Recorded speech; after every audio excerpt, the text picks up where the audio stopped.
Hi guys, welcome to the video on self-launching using the sandbag technique. First and foremost, I'd like to recommend that you test this technique for the first time in lightish winds of about 10 to 15 knots, preferably enough to keep the kite at the edge of the window, but obviously not enough that you're overpowered. It's not necessarily the best technique, and it's also not the worst technique. It's just really an alternative technique for specific conditions, or if you have a beach where the sand doesn't really allow for you to drag the leading edge along the ground. Definitely suggest that you speak to an instructor where possible before using this technique, or at least try it under the supervision of an instructor if you're not an experienced kiter. In terms of the equipment, obviously you're going to need one or more sandbags, hopefully a helmet. The bags can be bought online for about $10. The alternative is to fill up your kite bag with sand, or you can use a fixed object like a fence post or a tow bar if you have one. Now if we take you through the equipment we're using here, you can see we've got two sandbags on the ground there. The reason we're using two is purely because these are fairly small sandbags and we want to make sure that we've got enough weight. These bags were bought from Real Kiteboarding and were originally split into 6 compartments, so we had to remove some stitching. At the edge of the sandbag obviously there's Velcro to keep the bag closed, and you can see it's fairly secure. Just opening it up so we can show you some sand. Then if you look at the other bag, we've got a little note on there to make sure that people don't move the sandbag thinking they're doing you a favor. Obviously if you want to get an idea on why we're using this particular launch technique, you can see the sand that we're launching on here has got some fairly sharp shells, so that's the main reason we're using this.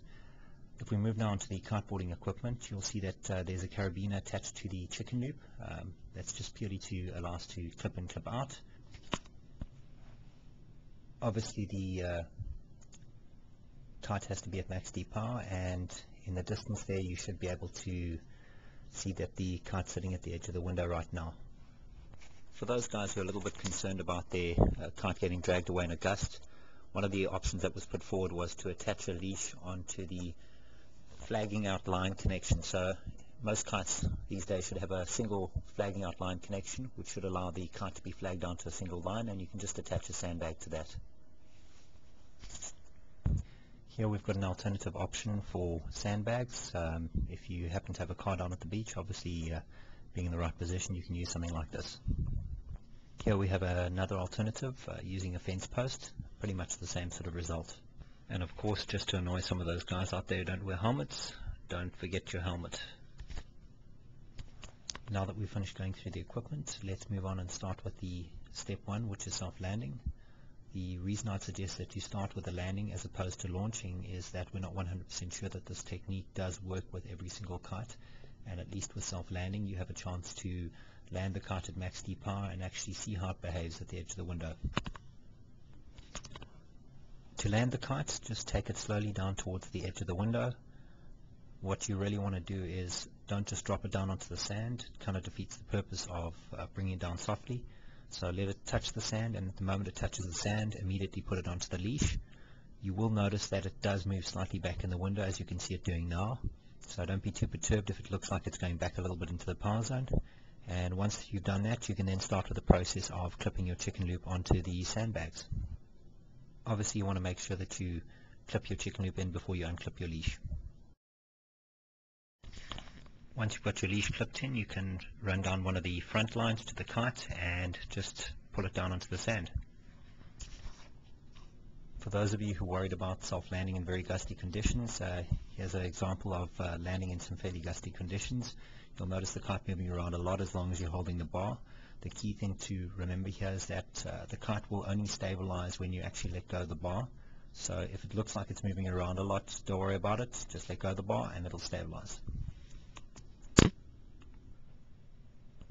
Here we've got an example of self-launching the kite. I'd suggest launching it probably just a little bit in of the edge of the window. You'll find it should settle down in a bit of a strange shape with the top edge facing a little bit forward.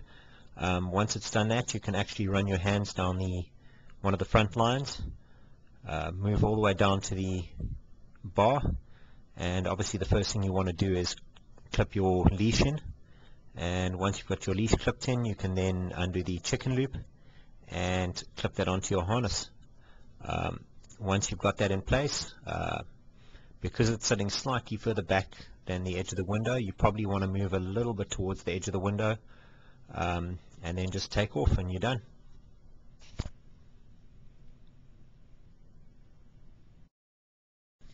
That's all, folks. Thanks very much for watching, and hopefully if you've got any questions, feel free to send me a mail or any feedback. I welcome as well. Thank you.